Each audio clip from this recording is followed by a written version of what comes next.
বেচা কেনা হয়েছে আজকে? এরকম বিষয়টা হয় না। তাই? তা ঝালমুড়ি কেমন আপনার? আপনি তো করি ভালো। তা স্পেশাল করে 20 টাকার মাখান তো। মাখান সুন্দর করে মাখাবে না? কয় টাকার মাখাইছেন? আচ্ছা, বিষয়টা হচ্ছে এই ঝালমুড়ি যদি আপনি খেতে পারেন, আপনি ডবল দাম দেবো। খান তো। আমি তো খাবো না ভাই। না, আপনার খাওয়া লাগবে। যদি কোনো ভেজাল না থাকে আপনি কেন খাবেন না? আমি এমনি খাবো না। না, আপনার খাওয়া লাগবে, আমি তো খান। খাই মুড়ি। খান, একটু খান। আপনিও খান আমিও খাই। আচ্ছা, আপনি আগে খান, আমি খাওয়াবো তো অবশ্যই। খাওয়া তো অর্ডার দিছি। আপনি আগে খান। হ্যাঁ, বিসমিল্লাহ।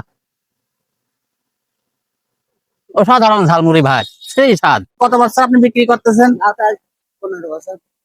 15 বছর? তাতে করে কি আপনার সংসার চলে? আল্লাহ দিন 15 চলে ভাই। তাই? বাচ্চা কাচ্চা কয়জন? 3 জন। এই ঝালমুড়ির উপরে সবকিছু ডিপেন্ড করে। তো ঠিক আছে ভাই, দোয়া করি আপনি আরো বড় হন। হালাল রুজি ভাই, কোনো ভেজাল নাই। না। ঠিক আছে, ভালো থাকবেন। হ্যাঁ।